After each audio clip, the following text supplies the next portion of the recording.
Good evening, everyone, and a very warm welcome to this G-WAC organized One Health Basics session.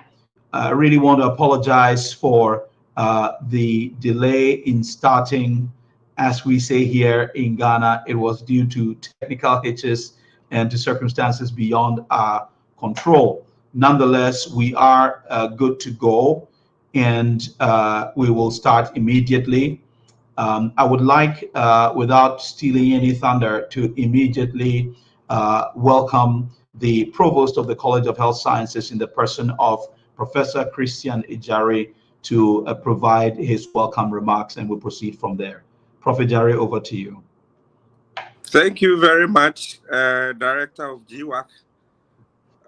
The Director, the management of the G-WAC, facilitators and resource person, our German partners, I stand in the name of the Vice Chancellor to first appreciate the various activities and then programs coming from the center.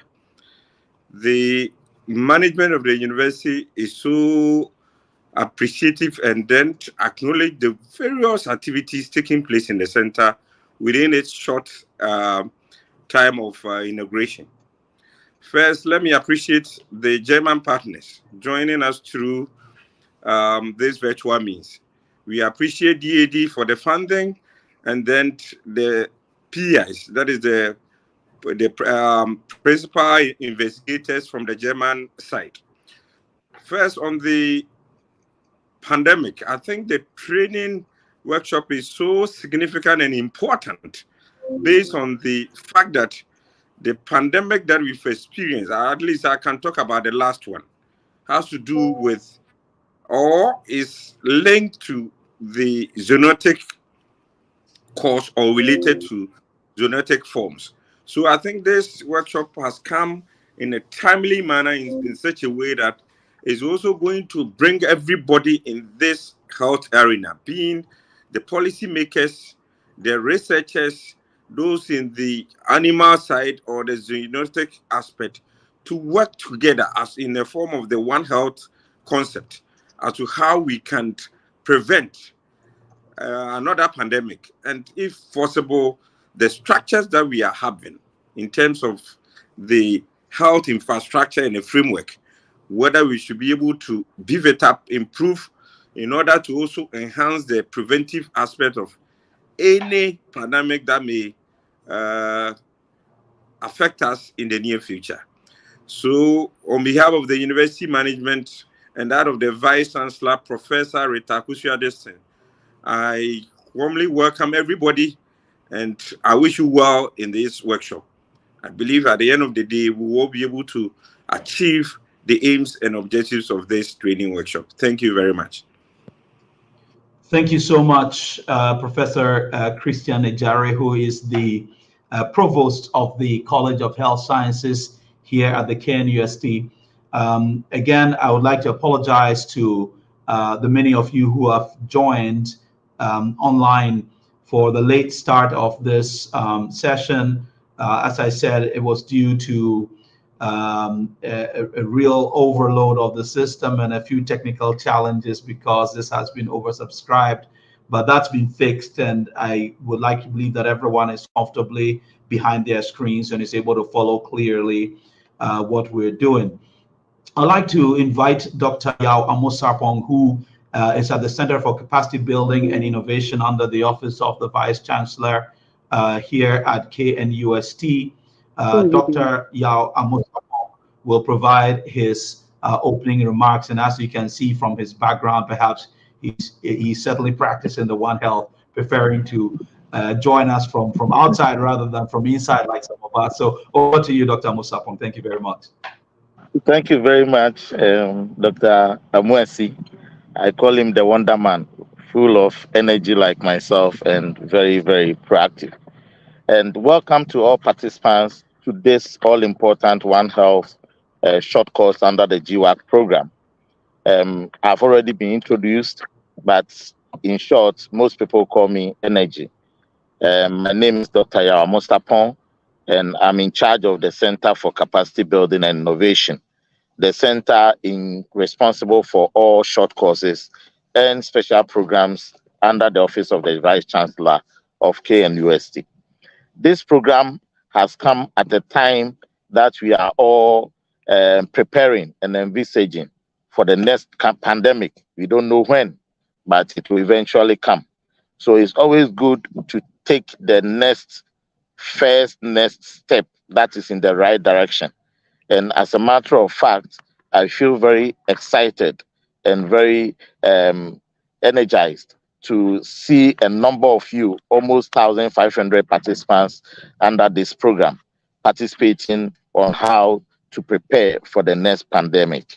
As the provost of the College of Health Sciences, Professor Ejari, said, it is in line of the university and under the vision of the current Vice Chancellor to capacitate middle level careers and professionals under the science and technology facets of this world, so that they will know exactly how to respond to certain natural disasters which has been happening around the world, to certain pandemics and certain diseases and public health issues.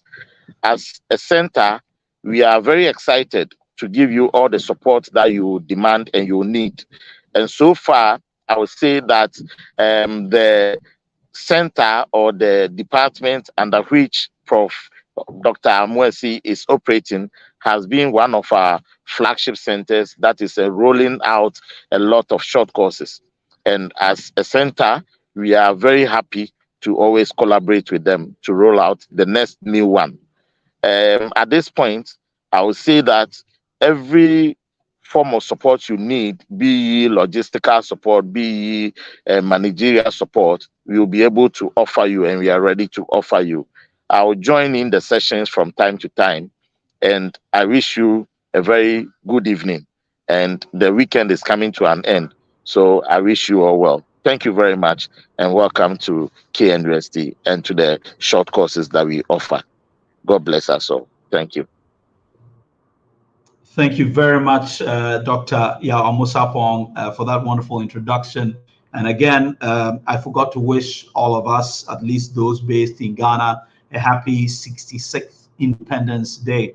I will go right ahead, and now it is my pleasure to welcome Petra Bogenschneider from the DAD Global Centers to give her welcome. As you know, G-WAC is the German West African Center for Global Health and Pandemic Prevention, and this center is a collaboration with a number of German institutions, including the University of Berlin and the University of Bonn, the Charité, the Robert Koch Institute, among others. And the center is hosted here at the KNUST and is funded by the DAAD. And so only proper to have Petra Bogenschneider to welcome us from DAAD. Thank you, Petra, and over to you. Thank you very much. First of all, thank you very much for inviting me today. I'm very pleased to say a few words to you on behalf of the German Academic Exchange Service, the DAAD, to this short course of G-WAC. As John Amoesi has mentioned, G-WAC is one of 4 centers in the framework of the DAAD program, Global Centers for Health and Pandemic Prevention, set up with financial support from the German Foreign Office in 2021. And the 3 other centers are based in Gabon, Cuba and Mexico, and in Vietnam. And like G-WAC are also reaching out to the neighboring countries in the region. The long-term objective of the program is to promote the generation, transfer, and circulation of knowledge in topics related to infectious diseases and pandemic prevention as well. And the program encourages close cooperation between higher education and research institutions, and also stakeholders from outside the academic sphere. We have representatives of them with us today. And we are really glad to contribute with DAAD funding of G-WAC to the fact that such outstanding, renowned institutions like the KNUST, the TU Berlin, the Charité Berlin, and the University Hospital in Bonn also built a German West African Center for Global Health and Pandemic Prevention in Kumasi. And it is a center of extraordinary relevance to do its different working fields. On the one hand, it's pursuing trans and interdisciplinary research, targeting both the main drivers of pandemics and also the key pillars of resilient health systems in the WHO framework. And additionally, the very practice-related research seeks to be relevant for the public and also for policy making through, for example, policy dialogues and capacity building, and also like this short course this week, also which is targeting researchers, but also policymakers and practitioners. And I believe that all of you will have a very insightful week on the One Health concept, and this knowledge will also be helpful for your further professional work. And I'm really looking forward to today's presentations and the discussion. And thank you very much for your attention. And I'm handing back to John. Thank you. Well, Peter, thank you so much. And once again, the entire G-WAC and all the partners continue to really appreciate the DAD for this opportunity to do what we do, and looking forward to greater things ahead. I must say we have others from the various DAD centers also joining us online, and we're very, very happy to have you in this. All right, so we're going to take a 2-minute break. And then we're going to zoom straight ahead into the lecture. So fasten your seatbelts. In the next 2 minutes, we're going to zoom right into the presentations, and I trust you will really find this an insightful learning experience. Thank you.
Hello, everyone, and welcome back. Again, apologies for the slight delay. Unfortunately, we've had to make a small swap in the schedule. So I'm going to speak first on intersectoral collaborations when it comes to One Health. And I'm going to take advantage of that to also give you some introduction to One Health. And then Professor Walter Brookhausen will come back, and he will give you a bit more depth into the tenets of One Health and some of the history. So he'll touch on some of the things that I'm about to touch on. You may be wondering, if you look on your screen and you see the slides, why I've chosen this. And just as an aside, the image of the lion on the far right of the slide is actually not your average lion, but this is the Panthera leo leo, which is the West African lion, which is very rare. But recently, there's been an addition of this to a pack that exists in the national park in Senegal, and it's really making waves around the world, and it's very exciting because the last time this lion was actually seen, this kind of lion, this West African lion, was seen in Ghana was actually in 2015 at the Mole National Park. So it's really a dire situation. But again, it speaks to the situation in which we are in today's world with climate change and loss of habitat and species at risk and so on. But that's not the focus for today. Today is all about One Health. So moving forward, One Health, what is it? Just to put it basically, and I'll come a bit more to some more technical things, but we'll say it's a holistic approach to health that organizes, that recognizes, the fundamental interconnectedness of human, animal, and environmental health. So it's essentially about humans, it's about the environment, it's about animals. So you recognize that I'm deliberately not saying that it's an intersection between human, animal, and environmental health. No, this is the old school way of thinking of One Health. What we want to say is that it is an approach that recognizes this fundamental interconnectedness. So what it's trying to say is that humans, animals, and the environment that we share are fundamentally interconnected, and that over the years there's been a failure to recognize this fundamental interconnectedness, and has led to many problems which we only now trying to solve. So a couple of big ticket questions, and these are 5 questions I have loaded up here. What is One Health? How do we define it? How did it evolve? Why is it so important? What is it about this shared environment and an issue like climate change? What is it about anthropognosis and zoonosis? What do we know about these, anthropozoonosis and zoonosis? So let's go on and see how we can address some of these questions.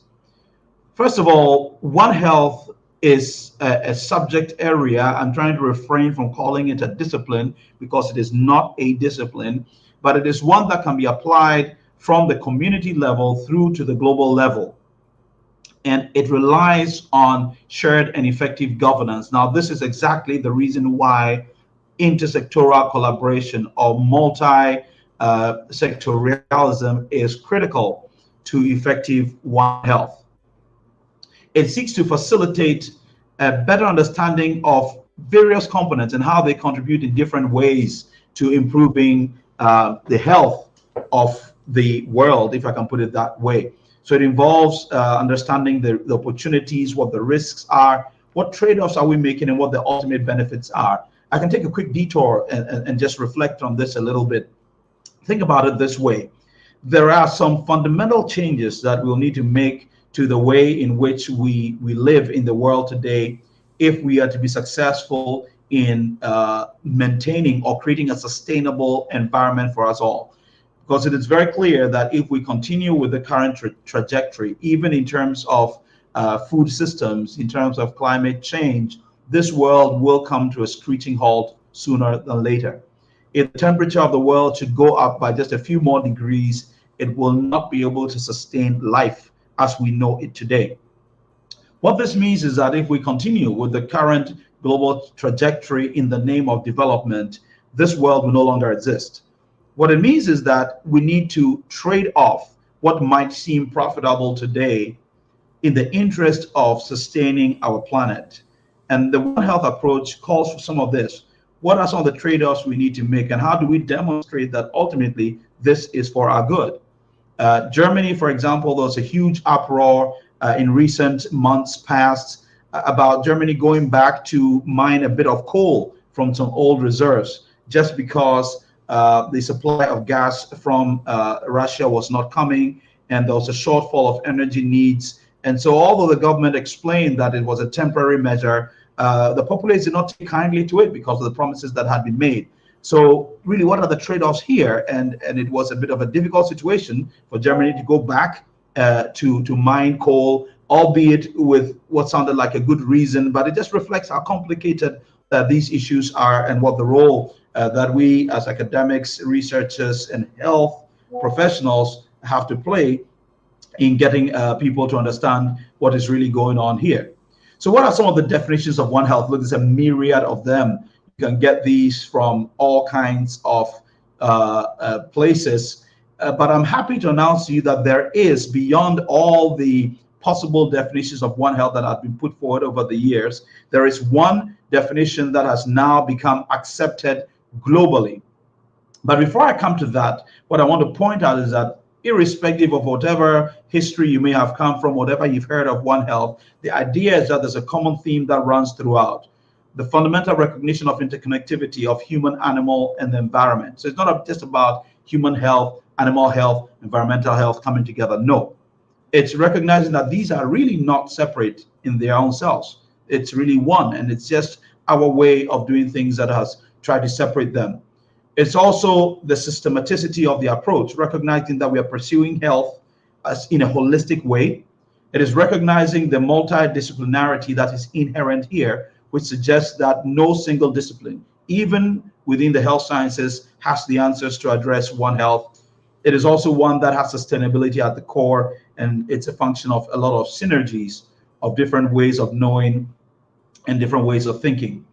So the One Health high-level expert panel has come up with a clear definition of One Health, and this was put forward and finally accepted by these four organizations: the FAO, Food and Agriculture Organization, the World Health Organization, and the World Organization on Animal Health, which was formerly known as the OIE, and then the United Nations Environmental Program, known as the UNEP. And they together form the quadripartite, which used to be known as the tripartite plus one.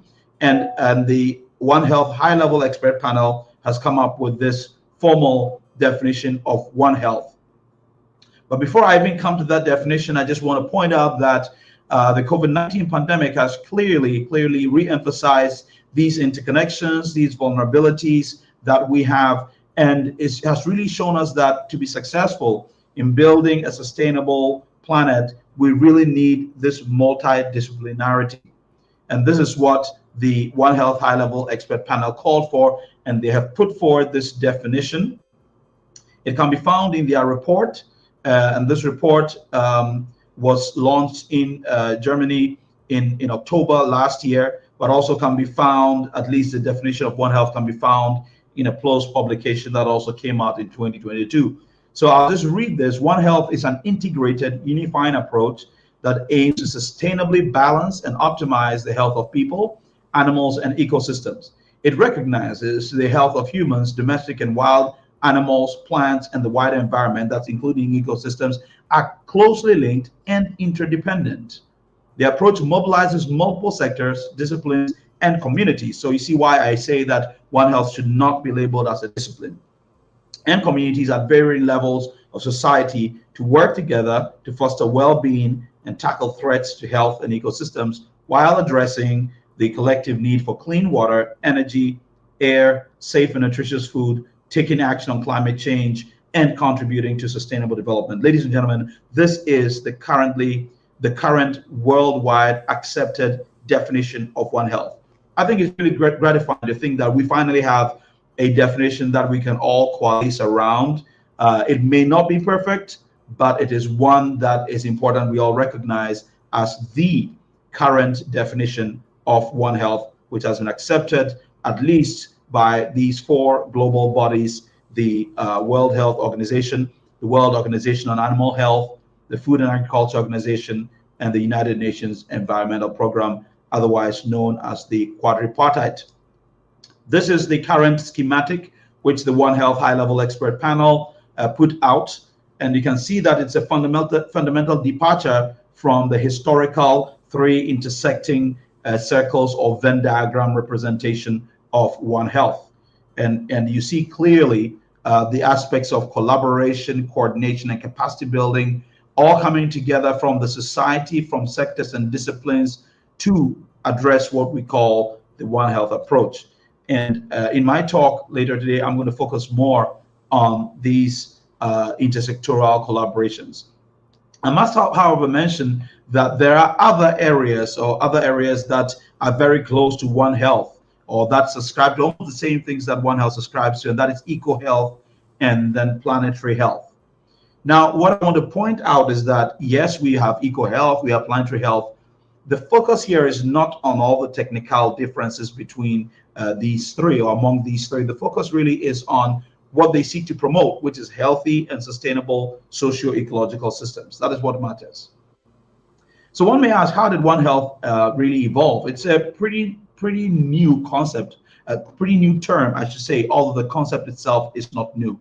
Very interestingly, the inspiration for this term, One Health or One World, One Health, or whatever you want to call it, actually came out of the observations of an American professor among Dinka communities in the Sudan. And he observed how the health of these human beings and the health of the animals, how they viewed this really as a holistic. And it's based on that he coined that term, One World, One Health. I'm going to come to this very shortly, but just to point out that it has its precedents from many disparate times and locations. And even if you think about it, you'd realize that even a traditional way of thinking, indigenous health, does recognize this fundamental interconnectedness. So it really evolved from the concept of one medicine through to the concept of one world, one health, through to now the concept of One Health. And I'm just showing you here this traditional Venn diagram approach that was inspired largely from veterinary health, looking at this intersection between the two. And I explained very clearly that this is old school. The current definition is the OLEP definition, and the current schematic is that which has been put forward by the One Health high-level expert panel.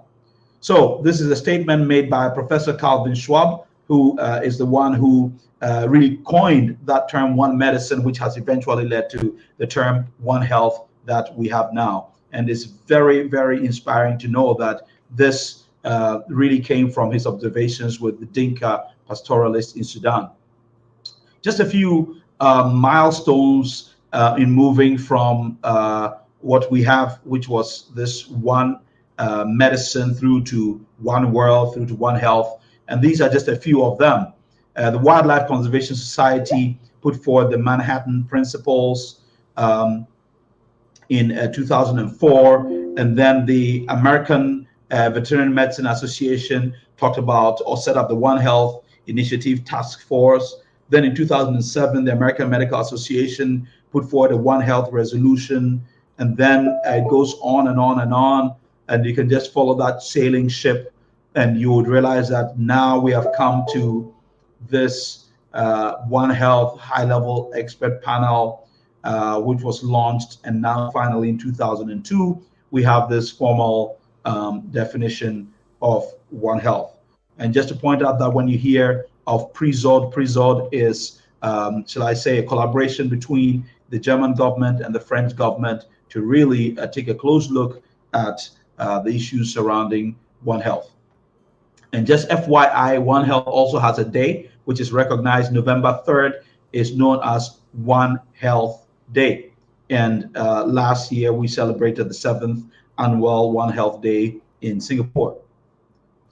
There's also some interesting history to One Health, including one bestseller, by a good friend of mine, Barbara Natterson Horowitz, who is based at Harvard. And she wrote this book called Zoobiquity, The Astonishing Connection Between Human and Animal Health. I encourage you all, if you really are a big reader, just go ahead and get this book. You can purchase it online, and you'll find it really interesting. So back to One Health, which is triangulating the health of humans, health of animals, and the shared environment, and recognizing this fundamental interconnectedness. It's important to recognize that our planet currently is supporting over 7.7 billion people, close to 8 billion people. And this rise in population is not looking to decline at any time.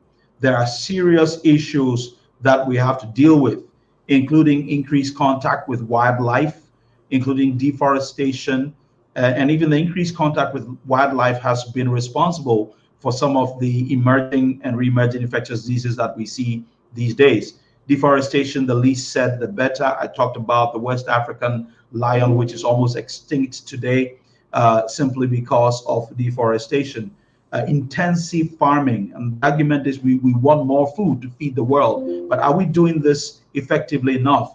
Hundreds of football fields worth of forest disappearing from the Amazon over the past few years was the galvanizing point behind the return of Lula da Silva to the Brazilian presidency.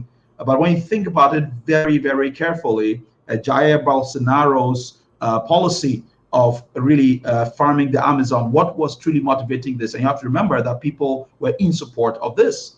So it is a political issue, but it's also an issue for which we need to just take a step back and try to understand what's really going on here. And this is to explain why One Health really involves multi-sectorialism into every level of government.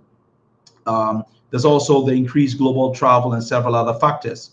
But also important to recognize that over 60% of infectious diseases in humans have zoonotic origin, which tells you that it is very hard to, or it's actually a fundamental error to separate the health of humans from the health of animals and the environment which we share.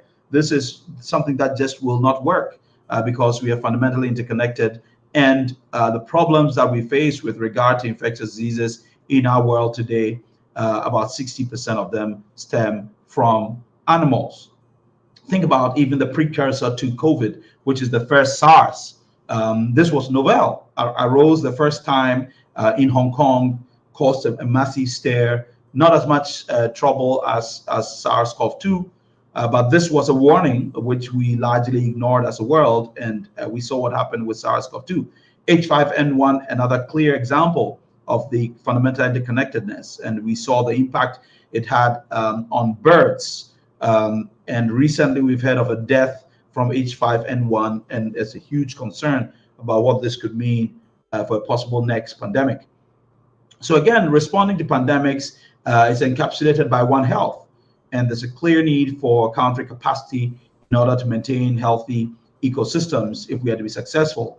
Also to look at this from a health security perspective on a global scale, recognizing other issues such as antimicrobial resistance. What is the role of One Health there?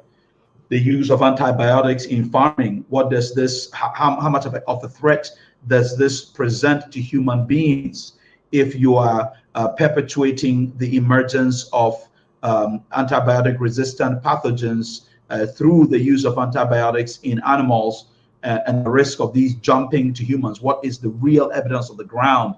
The evidence of the ground suggests that yes, this is possible, but the fear and panic that has been brought about or regarding AMR and the use of antibiotics in animals, it is thought that it is not as severe as the hypothesis has made us to think. But again, this is where research really comes in.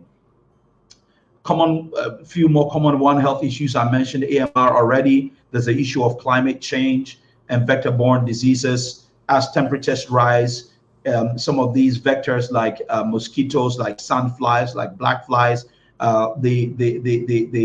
their habitats are modified, and therefore their reproductive cycle is also modified. And there's a risk that some of these diseases can come roaring back or can actually spring back simply because now the environment is such that it promotes their proliferation and an increased risk of transmission of these diseases. Food security issues.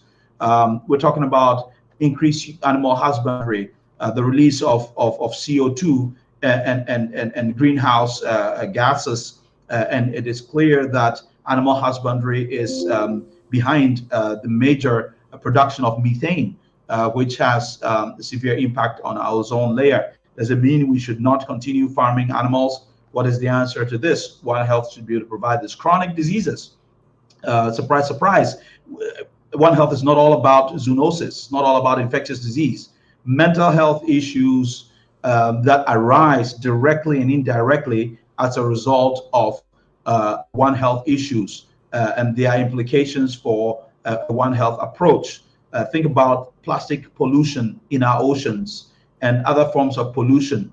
Recently, a very interesting publication has come out on the impact of radioactive gases, especially around the erstwhile Soviet Union as a result of Chernobyl and its implications for DNA modification in animals and what that could imply for the future. So many possibilities that come in here. And really to point out that when we say One Health, we're not referring to zoonosis. It's not restricted to infectious disease, but also goes into non-communicable diseases in a very serious way. Again, there was another publication, I think last week, showing fundamental changes to the DNA of aquatic life, some aquatic life on account of persistent exposure to microplastics.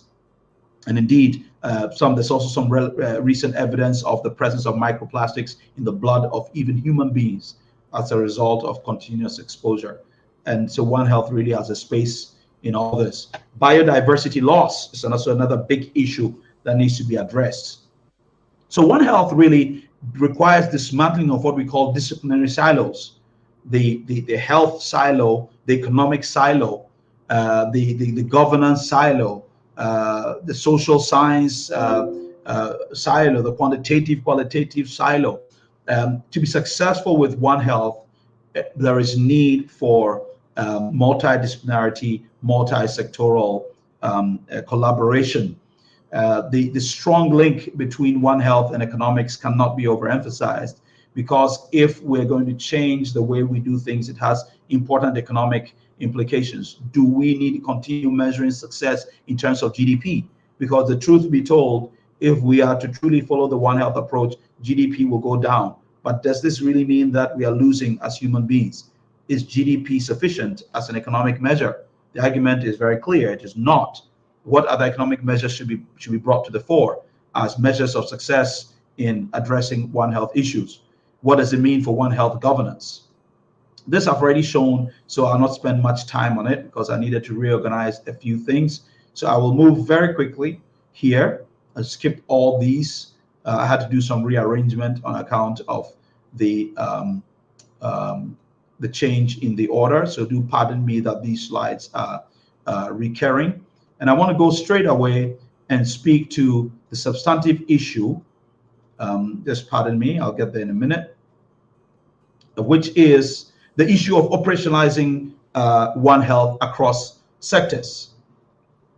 So what do we mean by trying to get all sectors to work together in One Health?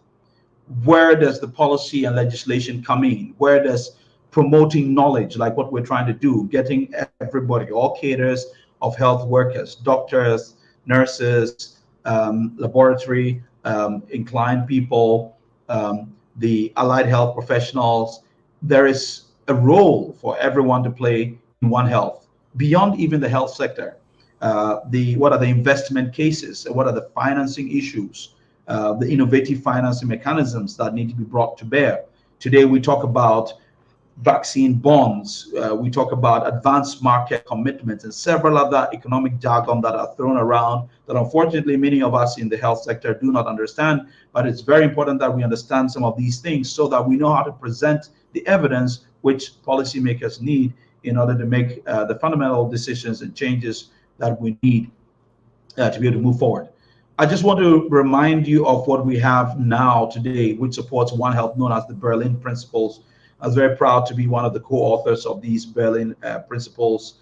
It was led by Christian Gutzmacher with the Wildlife Conservation Society.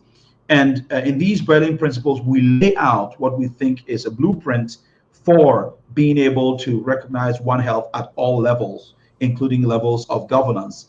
And we really press home the point that there needs to be action now. There is also in the joint plan of action, which, as I mentioned, was launched last year by the One Health High Level Expert Panel, that shows how we can move together to address One Health issues. What should be the pathway? What's the theory of change for being able to achieve success in the One Health approach?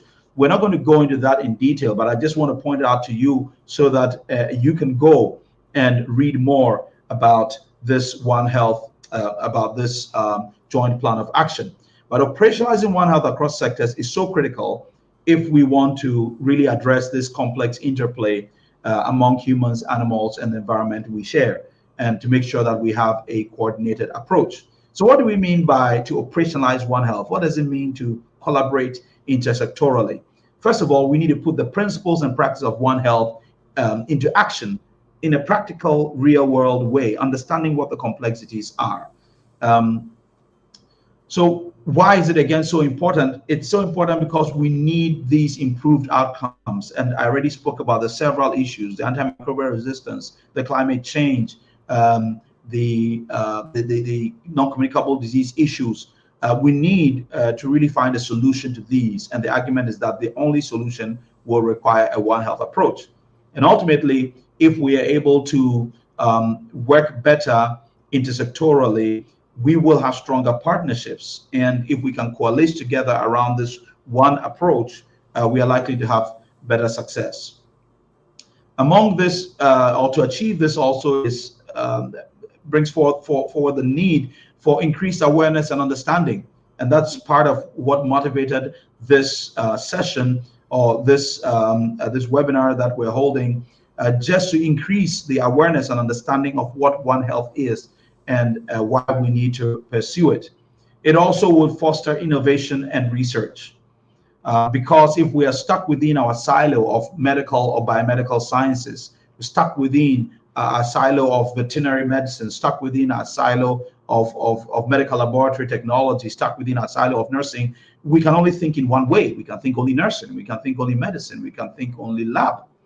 But when we come together and begin to understand all the different worlds, we can automatically say, okay, how can we apply veterinary medicine in so and so and so context? What are the economic implications of some of the things that we want to do, or the things that need to be done? What is the best way to move it forward? And then the policy and regulation automatically comes in, because then we're able to produce the evidence in a concerted, contextualized way to inform the policy and decision making. But there are serious challenges here.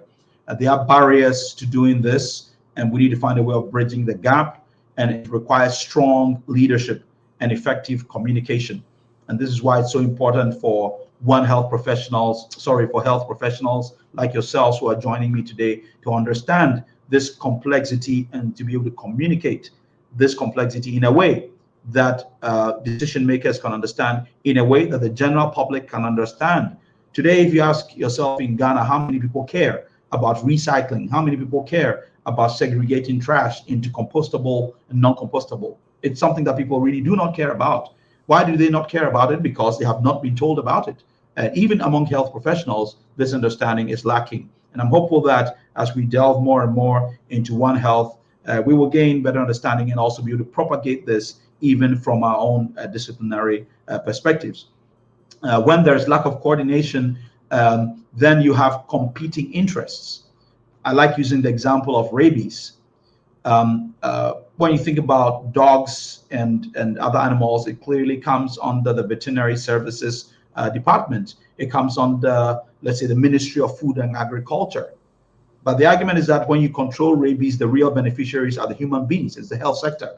So whose money should be used here? Whose budget is it to control rabies? Is it going to be the Ministry of Health? It's going to be the Ministry of Food and Agriculture? Who takes the glory for success? And this is where, if we do not pursue this using a One Health approach, then there are competing interests and nothing gets done, or things get done suboptimally. But also recognizing that the resources are limited. The resources are limited. So if we understand a common goal which we share, then we can let go of certain aspects and recognize that perhaps others are better suited to address them, or recognizing that a win is really a win for everyone. But there is naturally resistance to change. The ways in which we were doing things, we like to keep it that way. Systems are naturally resistant to change.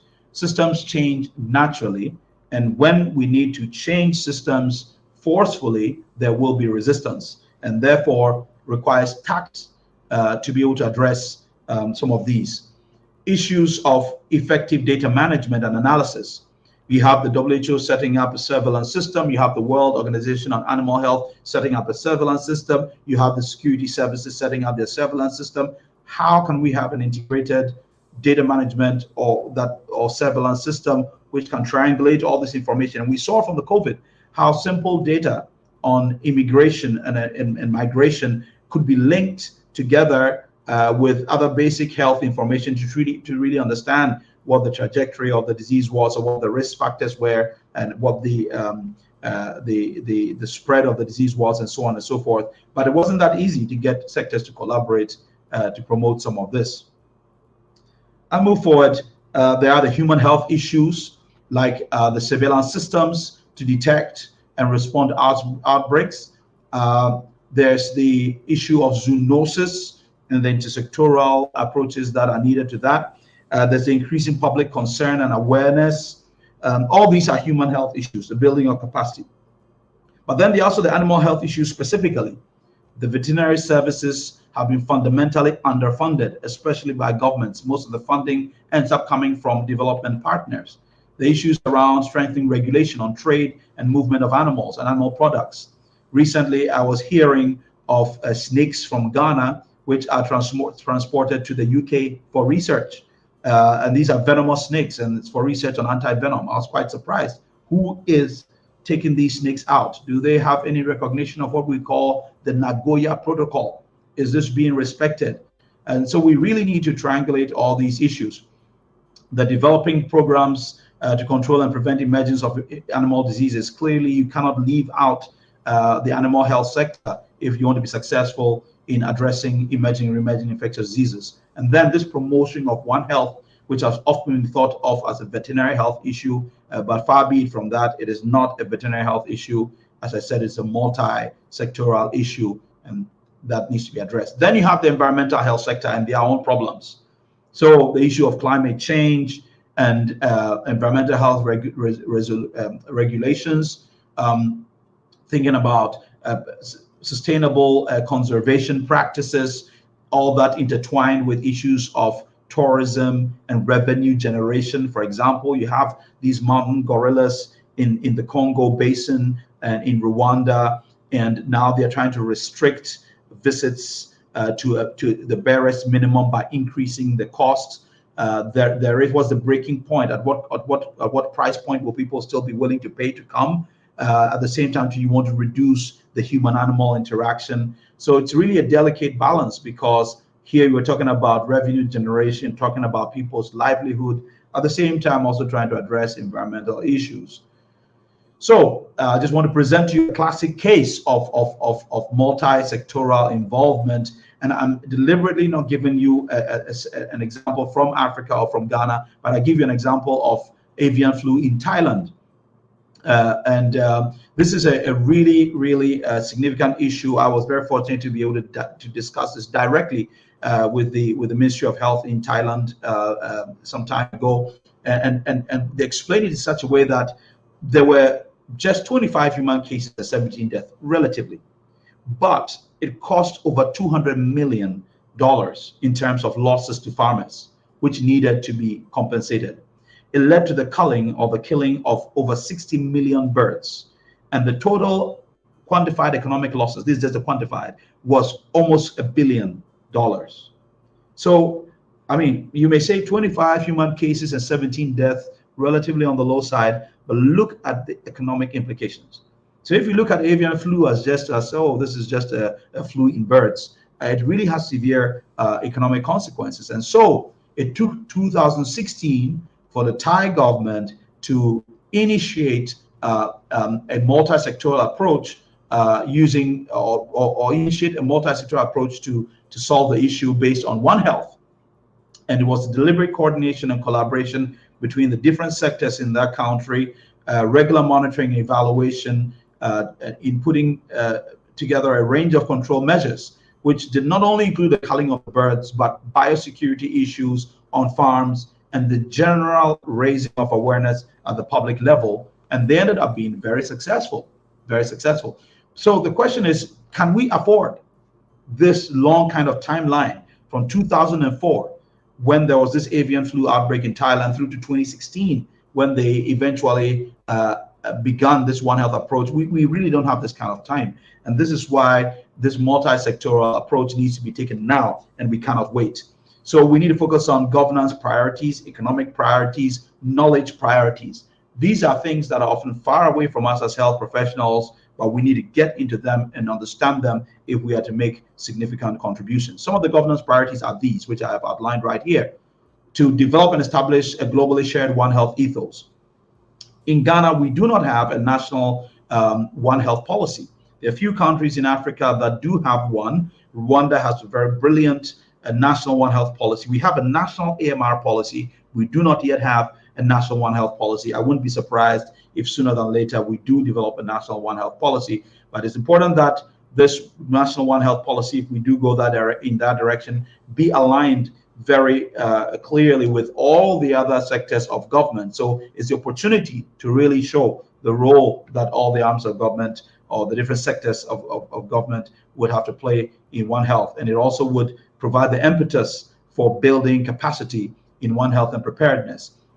More governance priorities include action plans, I've spoken about that, and establishing monitoring infrastructures.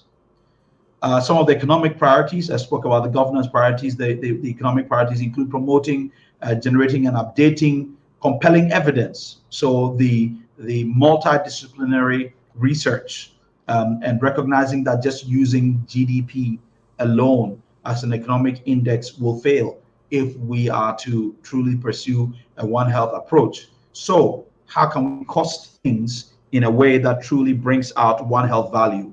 I like using the example that a tree in the forest is worth less than a tree that has been cut down and is a log in a shipping container. Should this really be the case? What is the real value of a tree that is not cut down versus a tree that is turned into what is economic currency by virtue of being a log being shipped off somewhere to be used as furniture?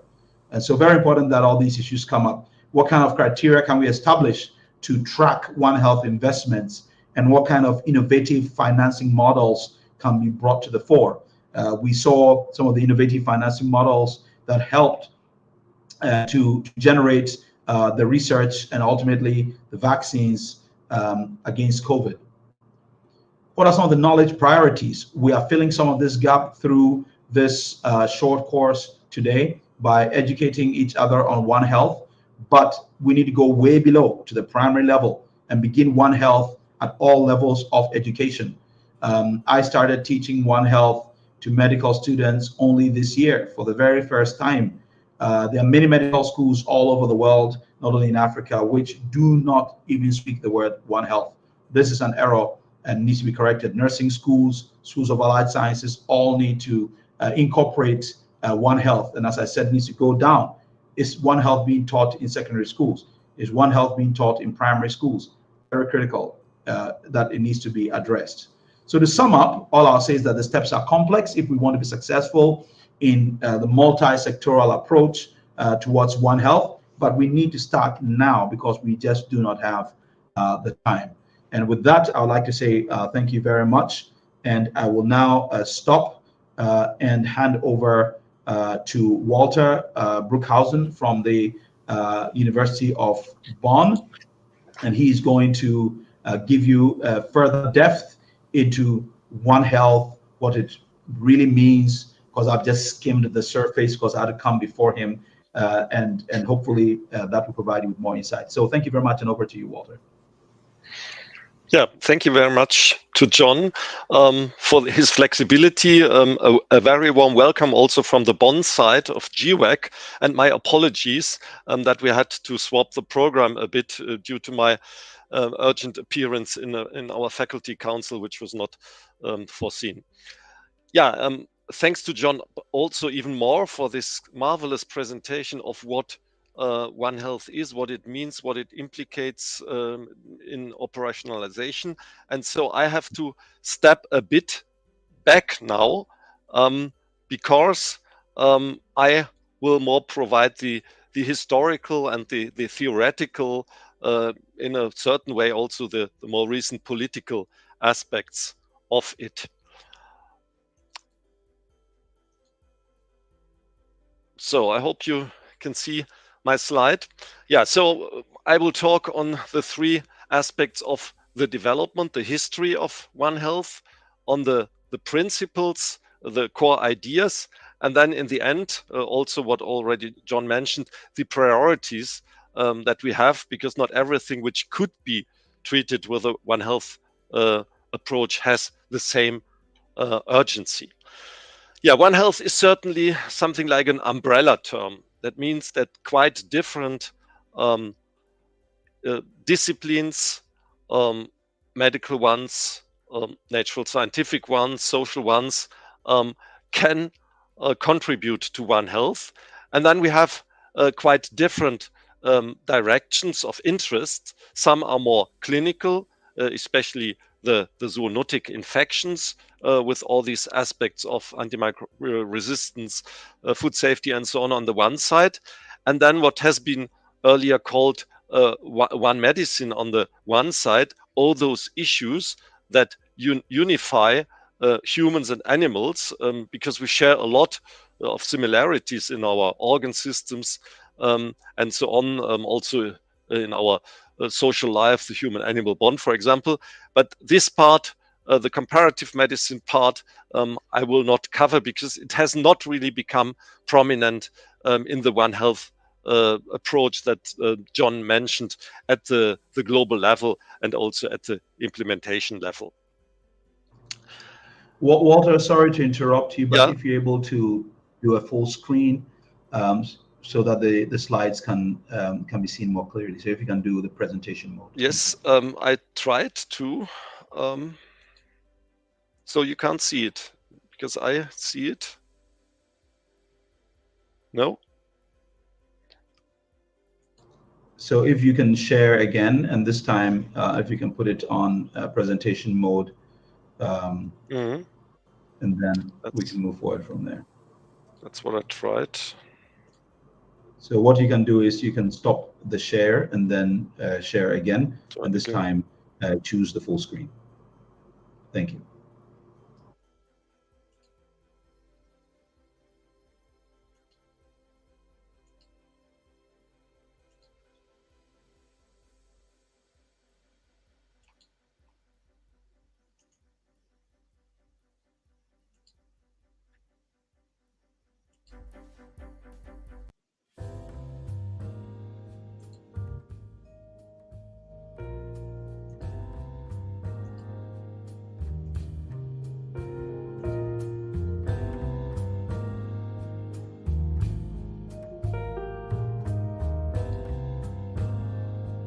Can you see it now?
Walter, I think you can go ahead now. Thank you.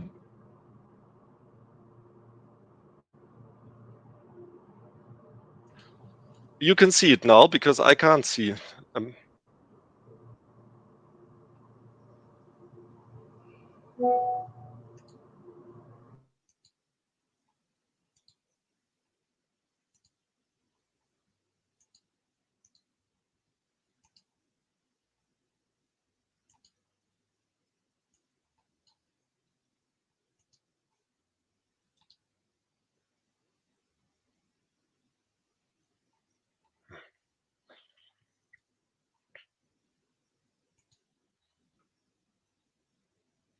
Can you see it now?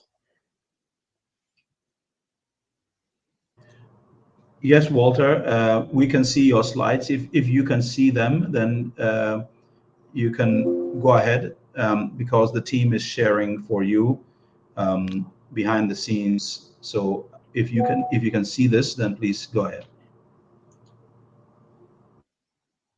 Okay, I can't see it. So the next slide will be the 3 points that I want to make. Why global? Why One Health? What are the reasons why it developed? The second is the theoretical issues of concepts, of ideas. So how global health can be conceptualized, and the third is the one on the priorities. But I can't see my slides now.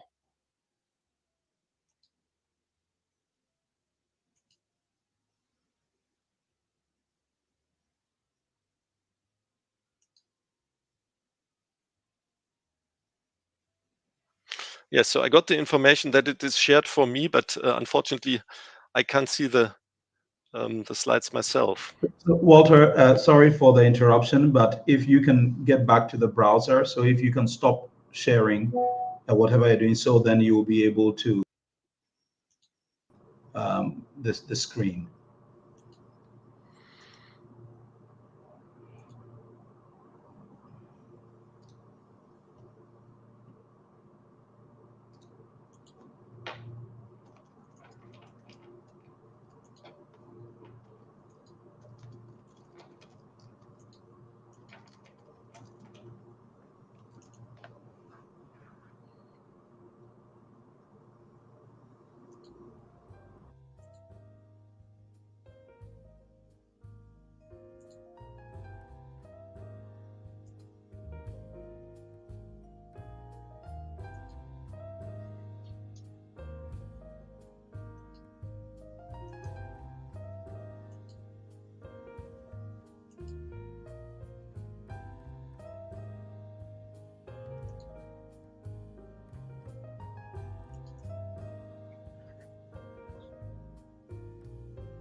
No, sorry, I can't get back there.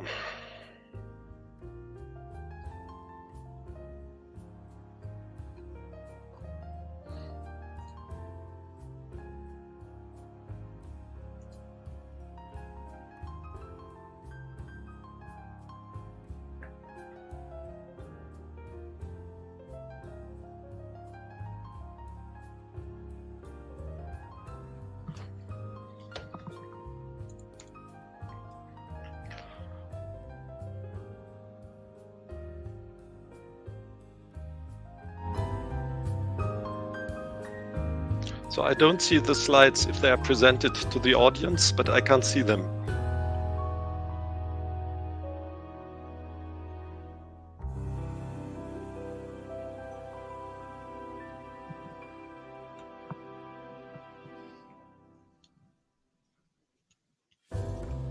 Walter, if you can kindly exit and then join again. I think this is where the problem is, because I can see the slides, but it looks like you can't see it because you are still in the presentation mode. So if you can exit and then come back, I think that would solve the problem, please. Very sorry about that.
Can you see this now?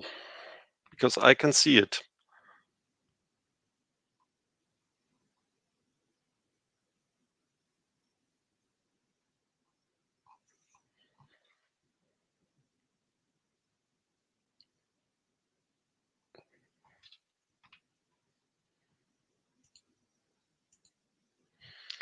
Okay, so it should be visible now.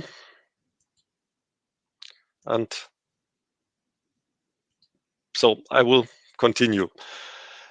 Yeah, so first, why has One Health developed? What are the precursors of One Health? What are the reasons for looking at this interface? And for me, the most important reason and John already mentioned it, that we have lost the awareness of the connections between human health and the environment. That's a knowledge that mankind always had, but due to our high scientific specialization, we have lost sight of some of these connections that are, for example, very much present in the knowledge, the so-called traditional knowledge of many societies in the world that live closer to nature. And only really if we regain this kind of perspective, John has already called it holistic, we will really have the chance to meet the great challenges ahead of us, and the pandemic is only one of them, in a scientific manner. So how to regain this? Well, actually, there was quite a kind of progress in scientific knowledge over the centuries, but mainly regarding anatomy and physiology of the human body. That means there were more and more scientific knowledge gathered on the function and the structure of the human body. But this body centrism was really at a certain point no longer leading forward.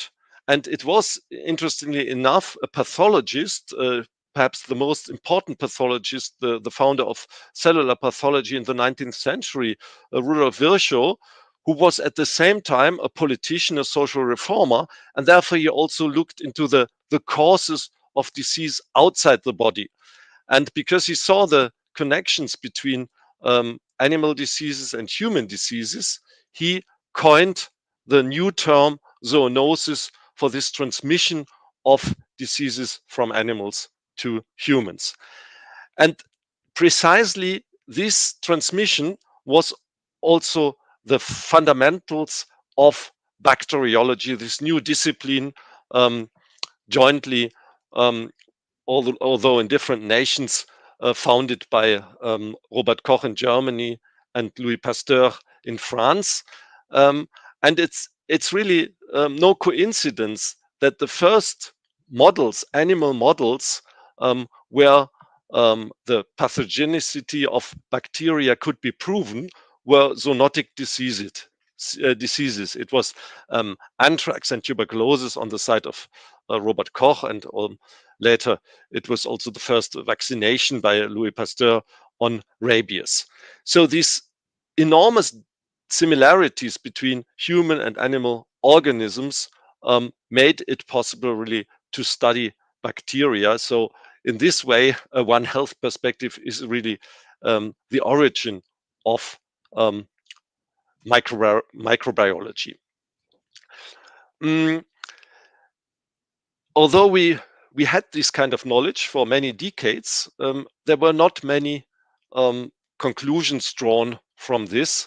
There are several reasons for this. The whole area remained very much human-centered. But in the 1970s, we had in the whole world a kind of changed thinking. You could call it ecological thinking. Important was the report by the Club of Rome on the limits to growth. So if we do not respect nature, we will certainly not survive as mankind. And some groups also emphasized the animal rights. That means rights of animals, not only for serving the humans as it used to be for many decades, but also as fellow living beings in the world. But the final momentum for developing One Health was really the aspect of globalization, which becomes more prominent in politics, in thinking, in societal awareness since the year 2000. In global health, it was seen that there are health risks that transgress not only borders between continents, but also between species. And these new diseases that were called emerging infectious diseases led to what John already mentioned, a joint initiative by several international UN organizations for controlling risks at the animal-human ecosystem interface. And the final step, already mentioned as tripartite plus one by John, was, of course, then the memorandum of understanding between these four major organizations, where really the program, the agenda for international collaboration on One Health was led. Yeah, so but what does One Health now mean? And there have been several concepts in the development of One Health that all show a certain aspect that should not be overlooked in One Health. Many of them are connected to the Swiss veterinarian Jakob Zinstag, who was really one of the more recent founders of scientific One Health. And the first point he and his collaborators and co-authors made repeatedly is that One Health, even if in its restricted original way of looking only at the animal-human interface, must have an added value. Yeah, that means that the collaboration, for example, between the veterinarians and the public health practitioners must have some gain beyond what they do isolated. This added value can be economic, as John mentioned, with the example of the avian flu outbreak. It can be also, of course, and must be also, of course, in a gain of health for humans, especially, but also for animals.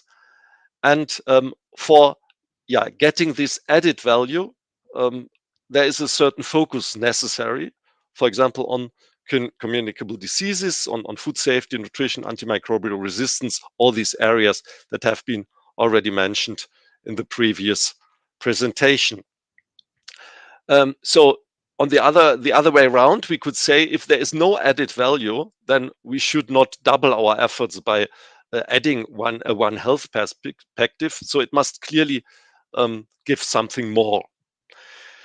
The second point that was made in these debates when One Health developed was, of course, the relationship to the environment. As I said, the original One Health was only focusing the human-animal interface, but it became quite clear that we can only do this if we also sufficiently look at the environment. And environment is not only the natural environment of plants and so on, but especially also that inhabited by wildlife. And there were many collected volumes on these issues. And so the awareness that we need this broader perspective was raised in these years. And then there was the already mentioned high-level expert panel, OLAP, which gave the now current definition by mentioning the three areas of people, animals, and ecosystems, and the need of multidisciplinarity. All this was John already emphasized. A point that I would like to emphasize in addition to what John said is really the idea that One Health is not only multidisciplinary, but is intrinsically system thinking.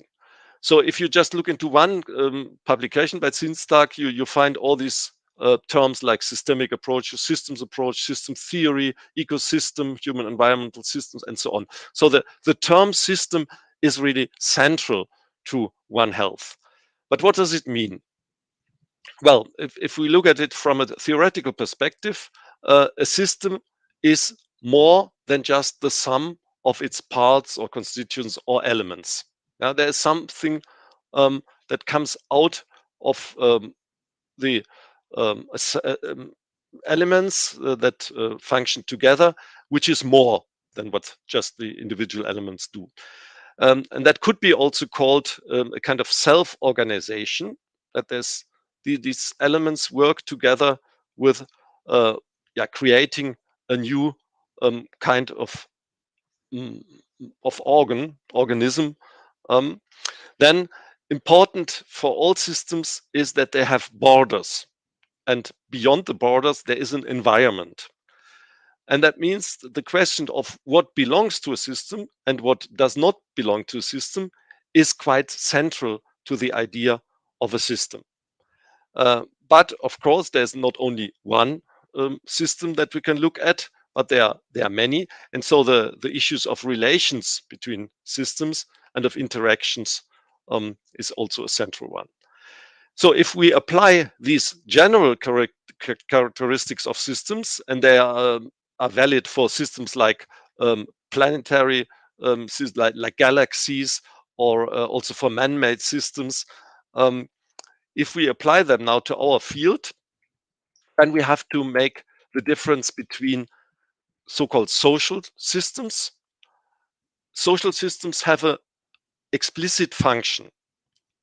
And like all systems, of course, they try to be self-sustaining. These functions are, of course, different for different social systems. So in law, the function is this something regulated by law or not? In science, the function is this something which is true or not true? And so on. And so these kind of social systems can also be more related to our One Health issues.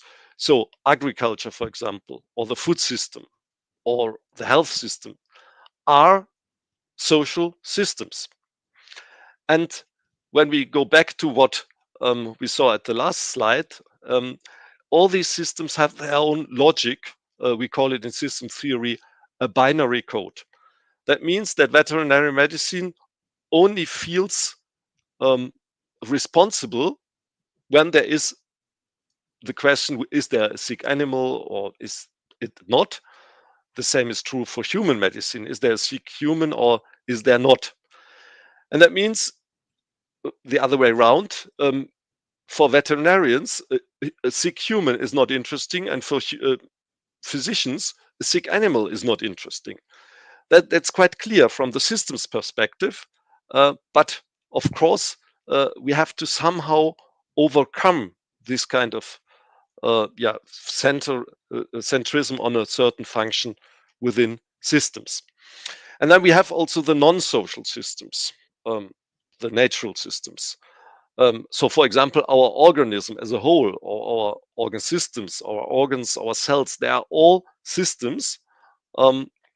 So we can apply the idea, the concept of a system to many, many things in our natural environment. And the special challenge now for One Health is that there are mixed systems. That means systems that at the same time are social, human beings following a certain purpose, and systems that have non-social aspects. Yeah. So, for example, the growth of plants is a natural thing of an ecological system, but the food system is a social system because it tries to exploit this natural system, and that's a point that makes it especially necessary that we work interdisciplinary in One Health, because we have to look at the same time on the function of social systems and on what, for example, the effects of these social systems on the natural systems are. So also from a theoretical perspective, One Health is a especially challenging area. Here, a very simplifying, of course, graphic that we have used at the beginnings of our research graduate school, One Health and Urban Transformation here at the University of Bonn. So as John said, simple intersectorality is not what is meant here.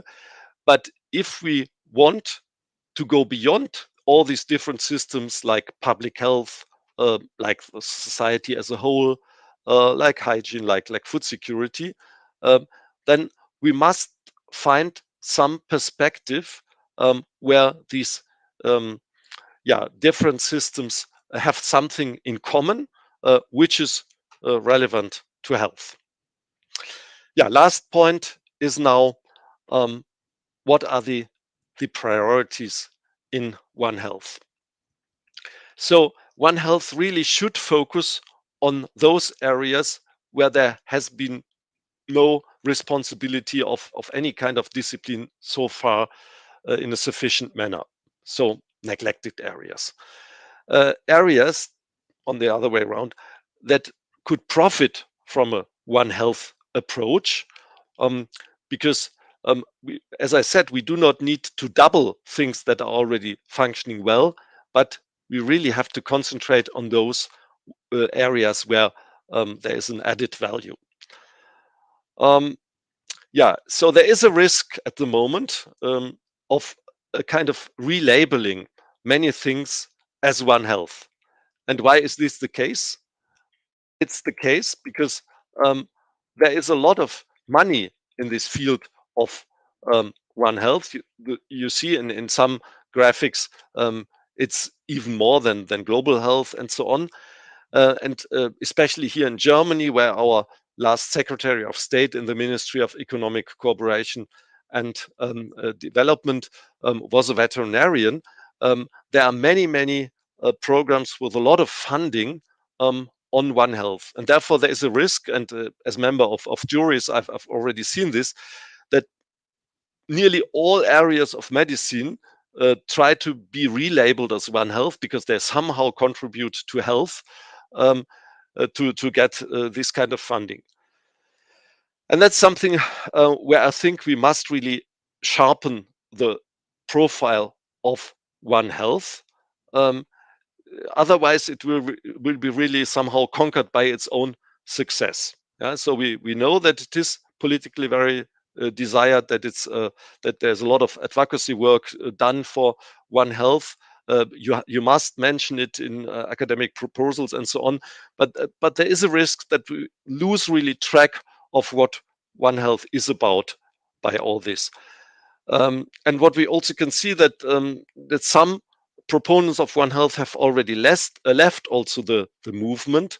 For example, animal rights activists or vegans, because they did not like the balanced view, and had hoped for a more, perhaps in a way, one-sided approach. What are the core issues of One Health? Where is it really most effective and most needed? The already mentioned memorandum of understanding has identified some areas of for their cooperation, and that's first antimicrobial resistance. Second are the emerging endemic zoonotic diseases, including foodborne diseases, and the third is the strengthening of health systems.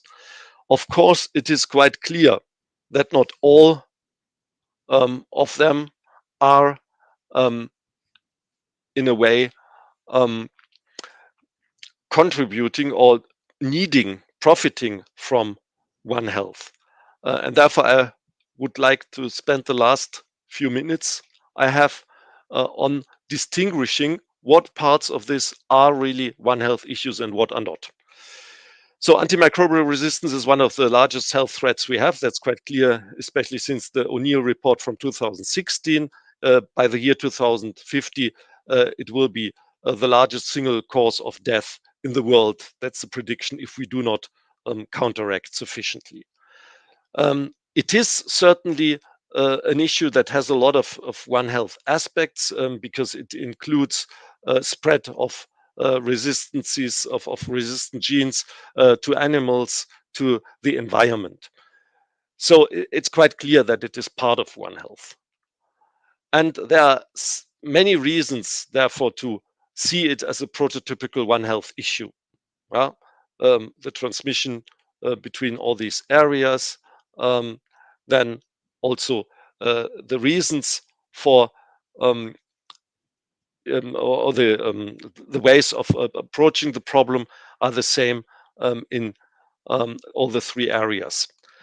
And if you avoid the development of antibiotic resistance in one field, you protect the other fields. So in this way, it's really prototypical.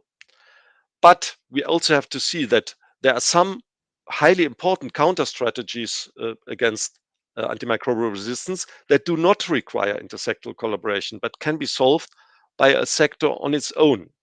Yeah. We also do not use the same antibiotics in all these areas. So there is only a certain overlap, not a complete one. And also, at some points, we do not really know that much on the impact on human health by antimicrobial resistances, be it bacteria or genes in the environment. So back to the O'Neill report, you can see that of the 10 fronts, as it was called in this report, how to tackle antimicrobial resistance, not many of them are really related to One Health. So for example, antibiotic stewardship, which is of course highly important because we use too many antibiotics on human diseases that do not require them, can be also only done within the human health system. Yeah, and I mentioned the antibiotics used. So tetracyclines, for example, are more used in the animal sectors, but of course, beta-lactams, where horizontal gene transfer is quite important, are an area where there must be enormous reduction in veterinary medicine. And as I said, in the end, we do not know precisely how the genes and the bacteria in the environment really have an impact on human health. So that means not all aspects of AMR are One Health issues, but we really have to concentrate on those where we lack knowledge or we have effective ways of tackling AMR. Second area, the emerging diseases, the spillover. We know that especially here in the equatorial Africa and in India, in China, we have at the same time a high population density and a high viral sharing. So these are areas where the spillover of pathogenic viruses from animals to humans are most likely, and after that also causing epidemics up to pandemics. We know already quite a lot on this viral sharing between different species, but there is really quite a need also to study the spillover to humans more closely, and that's one of the main challenges also for the research group on zoonosis in our G-WAC. As you've seen, there is a lot of modeling on this spillover, but much of this modeling is really based on insufficient primary data, and therefore we really need this kind of empirical data on the animal-human transmission. And also, of course, on the human behavior that favors this kind of actual transmission. For example, the wild habitat encroachment, that people go more and more into wildlife areas because of land degradation in their former dwelling areas. The same is, for example, also true on water. Not everything related to water safety is a One Health issues. So especially, for example, agricultural practices or household animals and their impact on the quality of drinking water, the risks for infection from water, require a One Health approach. So my conclusion is really we need to identify and then also to concentrate on those areas that really require a One Health approach, as differing, for example, from the already well-established areas of environmental and public health that do not, in large parts, require a One Health approach. Same is true for human and veterinary medicine as such, or for hygiene and sanitations. Yeah, and what are the areas that really require a One Health perspective? As I said, it's the transmission of antimicrobial resistances between these sectors, but for example, not the development of new antibiotics, as important as it is part of One Health. The same is true for the emerging diseases. Many people have said, well, the whole pandemic is now a One Health issue. No, the origin of the pandemic is, of course, a major One Health issue, the spillover, but not everything which has been done in intensive care to care for COVID-19 patients is One Health. So also for zoonotic diseases, of course, the important point is to control them, but not, for example, the individual treatment of animals or of human beings. That can be done within veterinary medicine and human medicine without any One Health perspective. And as I said, food and water safety, an important One Health issue, for example, the impact of agricultural practices, but not everything which happens in the water, not any kind of pollution of water is in this sense a One Health issue. And the same is true for nutrition deficiencies, which come out, for example, of a degradation of the environment. Yeah, for me, an open question is really how far all the vector-borne diseases belong to One Health, and also whether we should include threats by animal and plant diseases also in One Health. So my main message is really concentrate in One Health of those on those areas where the collaboration will give an added value, is urgently required, because individual disciplines are not sufficient for tackling these challenges. Thank you for your attention that late in the day.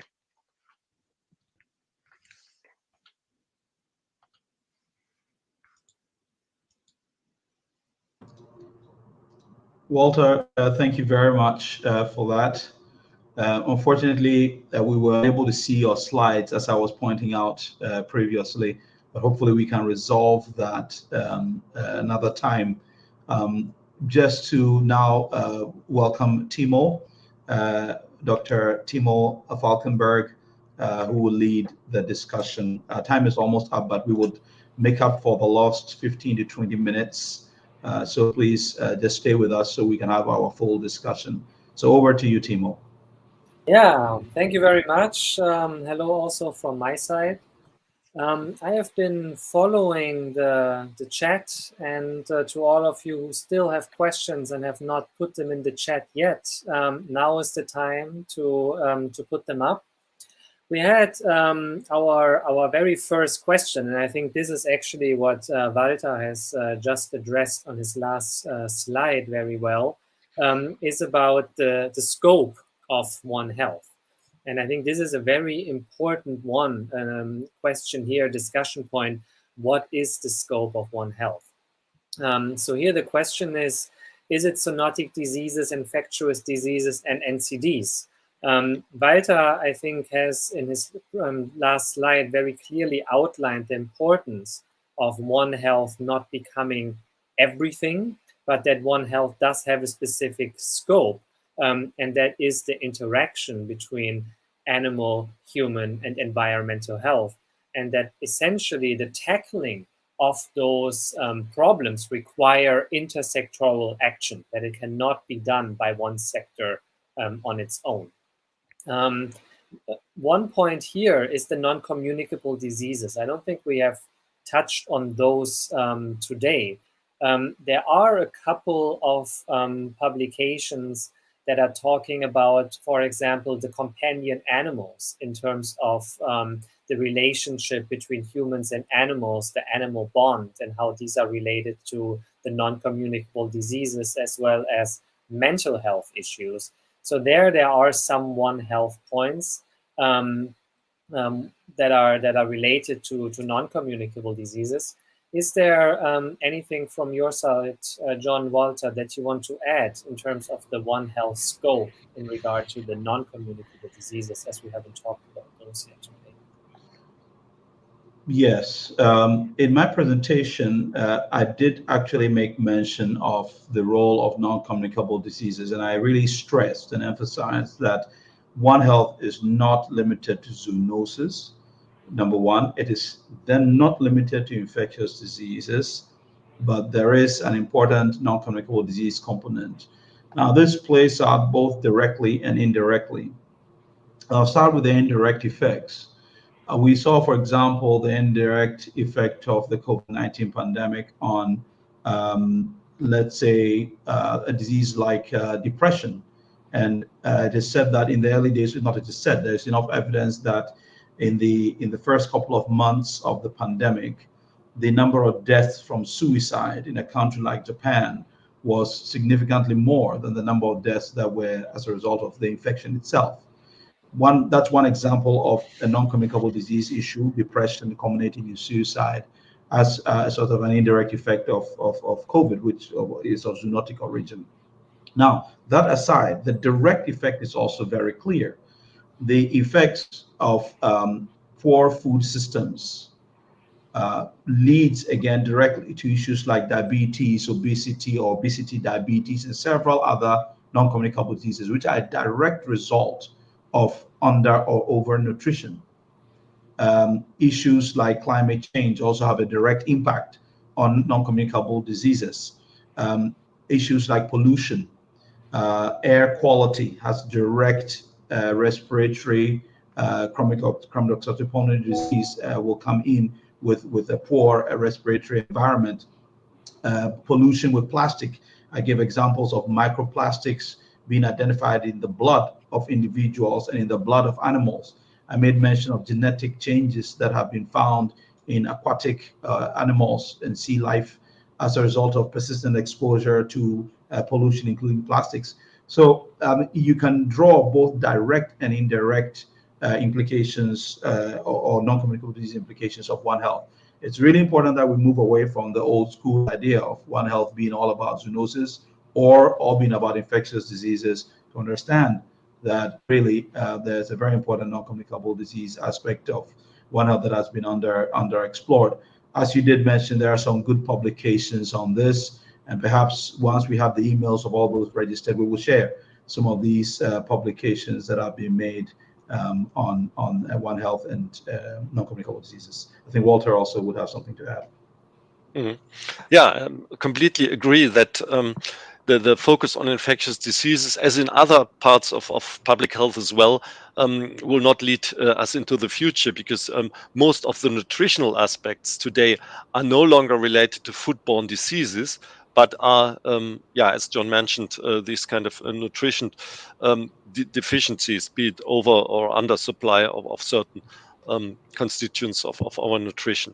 So in this regard, regarding food, regarding also air quality, of course, the relationship between humans, animals, and the environment goes far beyond the infection. But as we've seen also in many other areas, I think the approach of the quadripartite is not wrong. Let's start from the more visible problems and developing a collaboration that may lead us towards other areas as well.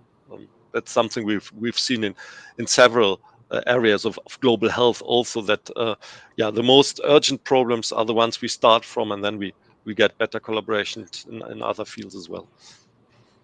No, Walter. In fact, I think you've touched on exactly a very important point, and I'm glad that you brought again the quadripartite and the joint report, which was launched in Berlin in October. Indeed, this is how the world functions. You focus on the pressing issues, and I did mention exactly when I talked about the OLEP's work and definition and the joint plan of action, that it is, yes, meaning we're not satisfied fully by it, because the argument is that it doesn't capture the fullness of what One Health is, but we can only focus on one thing at a time. So it's very important that us as academics, health workers, understand this complexity so that we can do the proper education of the community and make sure that One Health knowledge or education really filters down even to the primary level. Because again, the economic implications, if we fail to act now, are very huge. But I really appreciate that re-emphasis on the One Health high-level expert panel and the joint plan of action. And perhaps it's, I wouldn't say it's shortfall, but it's limitation inherently to be able to also bring the non-communicable disease into the picture as they should be, but it's only a function of what the most in our faces problem is today. Okay, yeah, thanks to two of you for the extension of the scope of One Health. I think that should be quite clear for everyone.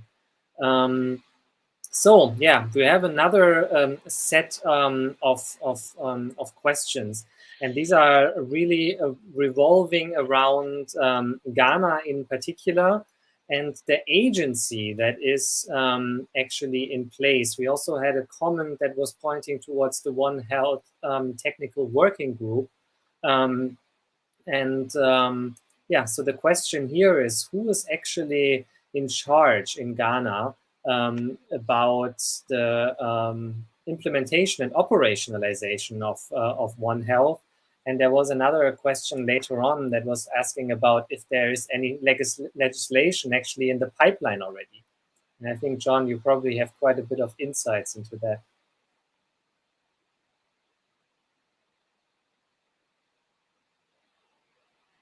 Sorry, I was muted. I think it's a really great question that needs to be addressed. In Ghana, as I said, we do not currently have a national One Health policy.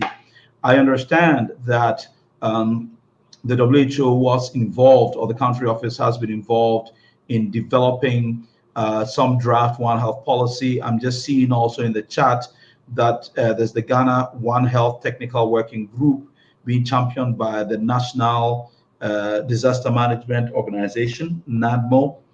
If you ask me quite plainly, I would strongly discourage any single entity, whether it be WHO, NADMO, or whoever, as being seen as the champion behind the One Health policy.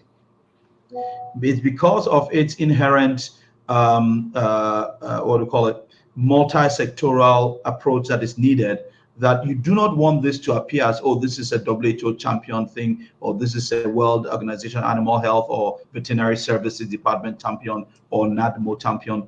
What you really want is to have something that is set up, perhaps, if you ask me for my opinion, under the office of the president, and the key players in the sectors are brought together to push this forward. If this is not done, I can guarantee you that it will fall flat. The countries that have been successful, and I like putting out the example of Rwanda because I've seen it firsthand and interacted very directly with those involved. You'd realize that it came under the office of the president, and so it was not seen as, oh, this is a Ministry of Health, or this is a Ministry of Food and Agriculture, or this is a NADMO issue. So yes, there are steps being taken by different bodies to move this forward. I did not know that there's a Ghana One Health Technical Working Group, but before anything is put out there, I really think it should be stripped of every departmental or sectoral label, and really brought at a level to show that this is not being necessarily championed by any particular sector, but it's really something that is looked at as an intergovernmental issue with stakeholders having an equal stake in putting it forward, and no sector should take credit for being the one who put forward a national One Health policy. Otherwise, it will not be implementable, or uptake will not be as is desired. I'm sorry, I've been very strong on this, but it is really just the truth if we want to succeed in this. Do you feel like that there are other countries across the world that have already a One Health body that is someone going in the line that you envision? Well, I can comment on that. I'm sure Walter also can comment on that. I gave the example of Thailand and how they have a pretty solid national One Health policy, which is very multi-sectoral in nature. It is definitely admirable. I've given the example of Rwanda, and actually, if you go to a website known as if you just Google up the One Health Commission, this is an independent body, but they have actually compiled the list of all countries which have national One Health policies. Is there for everyone to see. If you ask me, in my opinion, it really is the truth that Africa is actually pretty advanced relative to even Europe with regard to national One Health policies. There are hardly any countries in Europe that have national One Health policies, and One Health is viewed a lot from a global health security agenda kind of lens. So we have the opportunity in Africa to be really trailblazers with this concept of national One Health policies, but we need to get it absolutely right. And a few have started, and we can easily learn from this. I think, Walter, you may want to also comment maybe from the European side, because this is very political and complicated in Europe. Yeah, I completely agree with John. So the awareness in German public health authorities and institutions is not very high. So from a European perspective, it's really rather a policy for the whole world and for other parts of the world. But it has not, apart from AMR, it has not been taken up in the comprehensive manner that would be needed. Okay. Thank you very much. Then we come to a very complicated question. Yeah, I would not take the one that's put in there. We just talked about that. We have the question about the general indices that are used to determine the success of operationalization. I think that is a very important question there. How can we actually show that One Health is working? And are there any indices that you are aware of that are being used in projects? Mm-hmm. Yeah, perhaps I may start. Yeah. Go ahead. Yeah, so of course, One Health is not disease specific, but what we can show is that in certain diseases, there is a progress by a One Health approach. For example, in the control of rabies, yeah, there we really have indicators that you can reduce the number of human infections by, for example, mass vaccination of dogs. So that's a measurable success that you have. But of course, let's say some decades ago with primary healthcare, the problem is that these approaches take time. And so the visibility for donors is sometimes not as high as we would wish it. But there are definitely indicators that we could use already. Over to John. Yeah, I think I agree fully with Walter. And the truth is that there are no currently agreed One Health metrics. And this is the big next step in the One Health world, to develop metrics.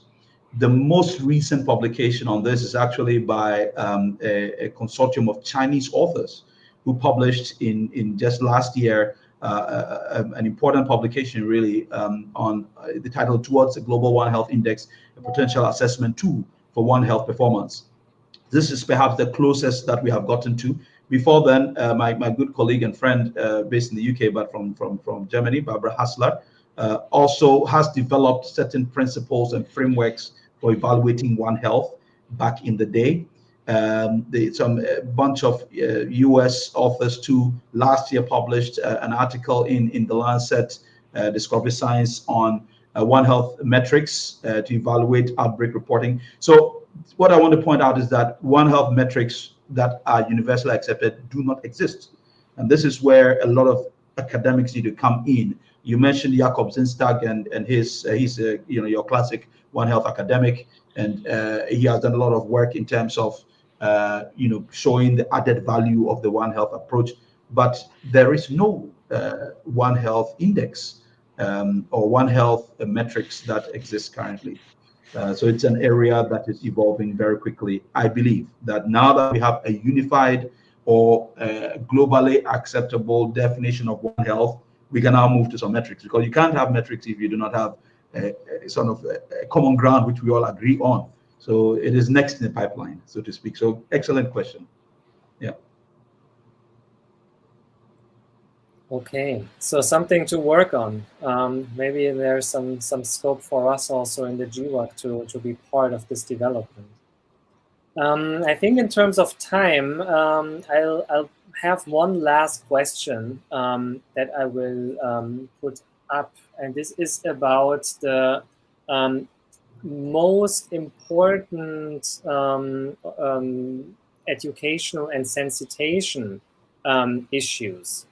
So what will be the most appropriate approach to educate and sensitize people across the nations, as essentially One Health issues are very much involved with pandemics also. So we have a question here: One Health action basically in one country is not going to be enough. How do we move forward in educating across nations and also allowing One Health approaches across national boundaries? I think this is a very big one. And I think for us with this short course, I think we're trying to make a first contribution towards education and sensitization. But maybe John, Walter, you have something to add on this very big question. Yeah, I think the fact that there has been so much funding in the last months shifted towards One Health shows that many decision makers at the political level are in general aware that this has been a neglected area and that there has to be done more. What we need actually among the health workers, especially the frontline health workers, is a more precise knowledge, not only a kind of awareness, a more precise knowledge of threats. So the classic example is, of course, that the health workers in some West African countries where Ebola started were not really aware of these risks, because that had not been part of their education. So if we look at the risk of pandemics, then we need a lot of education at all levels of health workers, and that needs a bit more time than just raising awareness among policymakers. Yeah, I agree with Walter. And just to add also that beyond addressing health workers, and I gave you the example of how in many of our medical schools, One Health is still the foreign concept. It's not taught at all. In many of our nursing schools and other health professional training institutions, One Health does not feature in the curriculum at all. But beyond teaching this at the tertiary level, there is a need to teach One Health at the secondary school level and then at the primary school level. This is the only way we can guarantee an uptake of these basic principles and a change in the way of thinking. I gave an example of how in our country, Ghana, the consciousness for recycling, for compostable, non-compostable trash is basically absent. This is not in our discourse at all, but it should really enter there. If we focus only at the top, we will end up with a new generation who next come to the top and who have no concept of this. But if we start from the beginning, it will change a certain way of thinking. And this is not should be a concerted international effort in terms of changing global curricula, educational curricula to insert One Health, because there'll be need for fundamental changes to economics and economic indices if we are to follow the One Health approach. If we do this in a non-concerted way, it will be perceived as though some countries are making economic losses. I give the example of a tree in the forests being economically worth less than a tree that has been cut down and is being shipped off as a log. This is just because of the way the global system is developed in terms of economics. So for these fundamental changes to take place, it requires a shift in the way we conceptualize things and the value that is placed on things. And so really the education should start from the bottom. Of course, we accelerate what's happening at the top, but there should be a concerted effort to teach One Health right from the primary level. And not in terms of in the health context, but in a general way of living ethos kind of approach towards pedagogy, if I put it that way. Okay, I think with this, we will wrap up today's session. We're already quite a bit over time, but considering that we had these couple of technical glitches in the beginning and throughout, it's good that we took the time for this discussion. There are a couple of more questions and comments in the chat that I think we cannot get to anymore today, but we do have time, of course, throughout the rest of the week to discuss more One Health issues, and I'm sure some of those points will come up again in some of the later sessions. So I want to thank the two presenters for the very insightful presentations. I'm sure that all here have learned quite a lot. And for the final remarks, I give the word back to John. All right. So thank you very much, Timo, and thank you very much, everyone, for coming online and for bearing with us in our initial challenges. I don't know if Petra from DAD is still around. I think it would be nice to hear any final comments if you are available. Otherwise, from my side, just want to say thank you very much. Please join us tomorrow as well, where we will be treating at 4 o'clock Ghana time, which would be 5 p.m. in Europe, Central European time.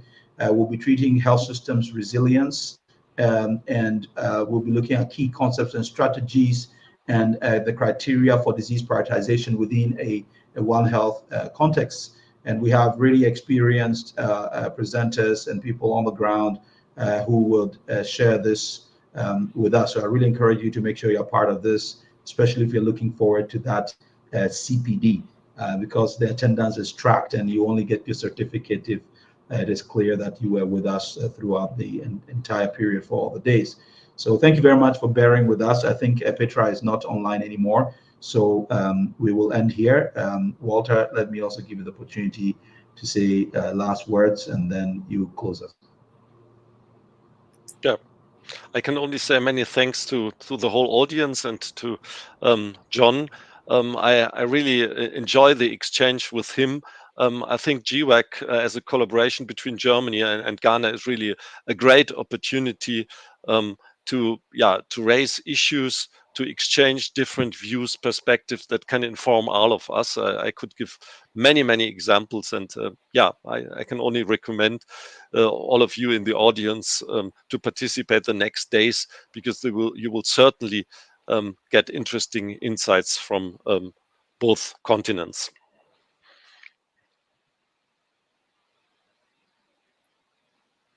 Yeah. Okay. Bye-bye, everybody. Have a good evening, and we see you tomorrow.